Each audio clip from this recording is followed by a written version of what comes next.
안녕하세요. 책 읽어주는 아줌마 에세이노트 제이입니다. 오늘은 조윤재님의 타산의 마지막 질문 중에서 읽겠습니다. 타산은 이렇게 질문했다. 천하에는 두 가지 큰 기준이 있다. 하나는 옳고 그름이요. 또 하나는 이익과 손해다. 이 두 가지 큰 기준에서 네 종류의 큰 등급이 생긴다.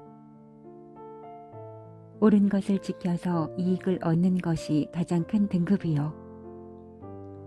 옳은 것을 지켜서 해를 받는 것이 그 다음이며 나쁜 것을 쫓아 이익을 얻는 것이 그 다음 등급이다. 가장 나쁜 등급은 나쁜 것을 쫓아서 해를 받는 것이다. 너는 지금 내게 필천에게 편지를 보내 용서를 빌라 하고 또 강가와 이가에게 애걸하라고 하니 이는 세 번째 등급을 구하고자 하는 것이나 끝내는 네 번째 등급으로 떨어지고 말 것이다. 내가 무엇 때문에 그런 짓을 하겠는가? 기약 없는 귀양살이. 언제 끝날지 모르는 척박한 삶에서 다사는 지쳐갔다. 세속에 빠져 학문의 길에서 떠났으나 이제야 여가를 얻게 되었다고 담대하게 귀양에 임했지만 세월 앞에서 무너지는 몸과 마음은 어쩔 수 없었다. 마음은 수시로 어디론가 떠나버려 잡념이 천갈래 만갈래로 흩어졌고 중풍은 점차 심해져 오한과 마비에 시달렸다. 지필에 매진하며 앙다물었던 버릇 때문인지 이도 하나둘 빠져 음식을 먹기도 힘들었다. 다산 자신은 물론 누가 보아도 살 날이 얼마 남지 않았음을 짐작하게 했다. 이러한 아비의 상황을 보다 못한 큰아들이 편지를 보냈다. 그 당시 실권자이자 다산을 미워했던 홍의호, 강준흠, 이기경 세 사람에게 용서를 구해 귀양을 면해보자는 효심에서였다. 그 당시 다산은 죄인의 명부에서 빠져 고향으로 돌아올 수도 있었으나 원한을 품은 이들의 반대로 돌아올 수 없는 상황이었다. 심지어 이들은 1000사람을 죽이더라도 정약용을 죽이지 않으면 소용이 없다라고 모의했던 적도 있었다. 이들의 행태를 아는 다산은 아들의 편지를 읽고 많이 섭섭했고 또 분노했다. 아들이 자신의 뜻을 몰라주는 것이 안타까웠고 권력자에게 비굴하게 고개를 숙이라는 권유에 화가 났다. 앞의 글은 다산이 아들 학연에게 보낸 답장 가운데 일부다. 다산의 편지는 이렇게 이어진다. 내가 돌아가고 돌아가지 못하는 것은 큰일이지만 죽고 사는 일에 견준다면 하찮은 일이다. 사람이란 생선을 버리고 곰 발바닥을 취해야 할 때가 있는 법이다. 하물며 돌아가고 돌아가지 못하는 사소한 일로 남을 향해 꼬리를 흔들며 동정을 구걸한다면 만에 하나 국경에 난리가 난다면 임금을 저버리고 오랑캐에 토항하지 않을 자가 몇이나 되겠느냐. 내가 살아 고향에 돌아가는 것도 1000명이요. 고향에 돌아가지 못하는 것 또한 1000명이다. 그러나 사람의 도를 닦지 않고 1000명만 기다린다면 이 또한 이치에 합당하지 않다. 나는 이미 사람의 도리를 다했다. 그럼에도 끝내 돌아가지 못한다면 이 또한 1000명일 따릅니다. 당시 그 사람이 어찌 나를 돌아가지 못하게 할 수 있겠는가. 마음을 편히 갖고 염려하지 마라. 잠시 세월을 기다리는 것이 합당한 도리인즉 다시는 이러쿵저러쿵 하지 마라. 타산은 끝없이 계속될 것 같은 귀양 생활과 척박한 환경에서 어쩔 수 없이 마음이 흔들렸을 것이다. 그리고 그때마다 자신에게 질문을 던졌을 것이다. 자신이 겪고 있는 고난과 알 수 없는 미래로 흔들리는 그에게 해답을 준 것이 바로 논어의 지혜였다.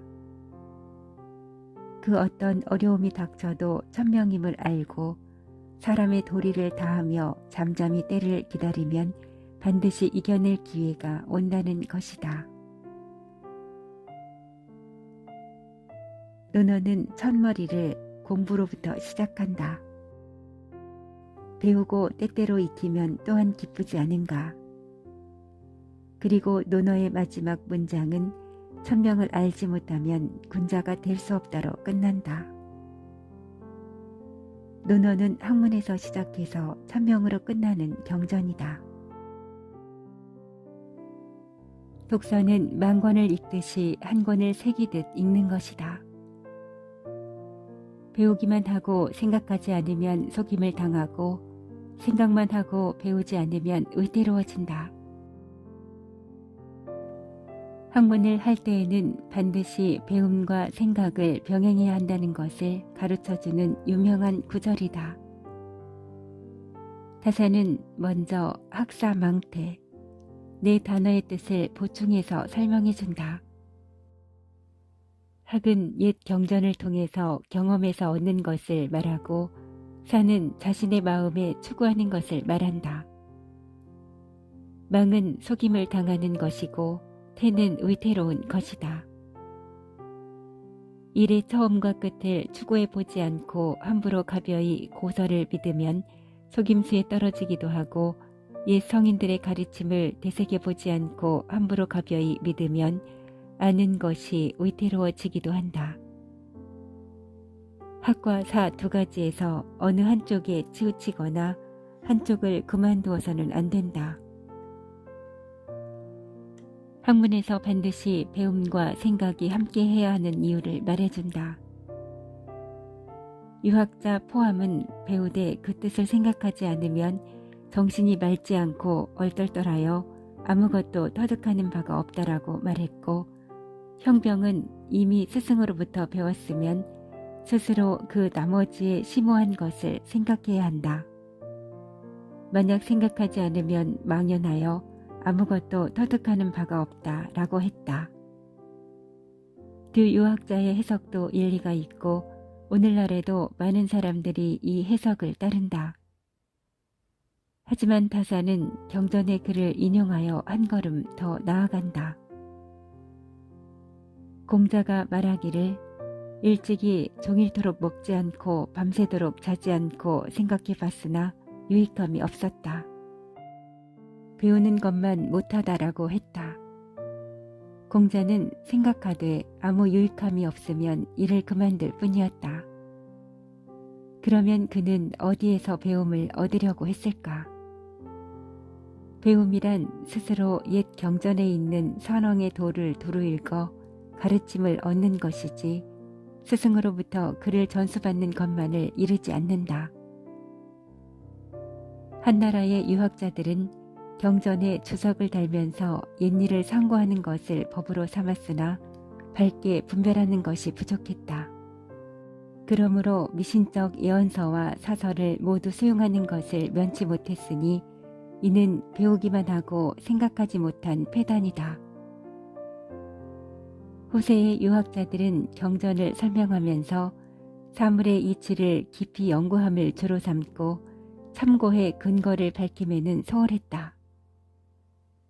그러므로 제도와 명물에는 간혹 소홀했다.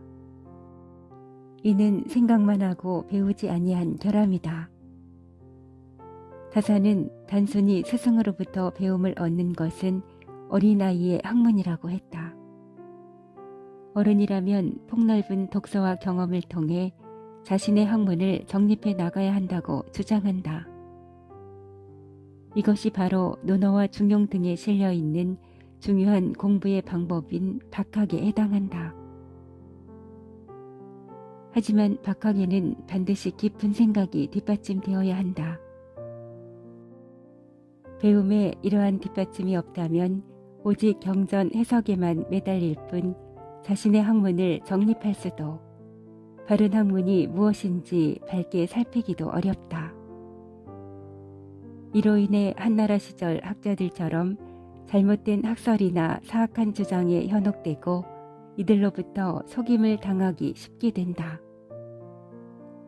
반대로 그 이후의 학자들처럼 경전으로부터 배움을 얻거나 근거를 찾는 데는 소홀하고 그저 자기 생각을 펼치는 데에만 치중하게 되면 학문이 바로 서지 않고 바탕이 흔들림으로 위태로운 상황을 맞고 만다. 다산의 해석에는 면밀하고 분명한 근거가 있다. 그 핵심은 바로 배움과 생각의 균형이다. 그래서 다산은 둘 사이를 적절하게 조절하지 못하면 공부는 완성될 수 없고 반드시 어려움이 처하게 된다고 경계했다. 오늘날에도 마찬가지다. 우리가 하는 공부 역시 이러한 함정에 빠지기 쉽다. 특히 우리가 공부에 대해 많이 오해하고 있는 부분이 바로 여기에 있다.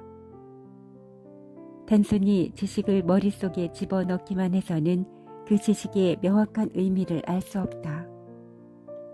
당연히 삶에 적용하거나 일에 활용하기도 어렵다. 지식은 많으나 융통성이 없는 사람이 바로 여기에 해당한다. 반대로 아무런 지식 기반이 없이 생각에만 깊이 빠진다면 얕은 생각에 그치고 만다. 주로 재치는 있으나 공부를 게을리하는 사람이 많이 기대는 변명이다. 지식의 뒷받침 없이 그때그때 임기응변과 얕은 꾀에만 의존하면 속된 말로 잔머리만 쓰는 사람이 되는 것이다. 다산은 이러한 공부 방식에서 벗어나 지식을 쌓는 것과 사유를 병행하는 방법을 생각했다. 바로 초서 독서법이다. 초서 독서법은 단순히 글을 읽으며 공부하는 데 그치지 않고 중요한 것을 뽑아 글로 쓰면서 공부하는 방식이다. 물론 이렇게 하면 빠른 독서는 불가능하다. 하지만 공부를 하며 스스로 생각할 수 있다.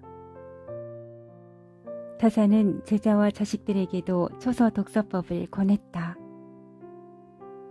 책을 읽으며 함께 받았으면 종이가 아니라 몸에 책이 새겨진다.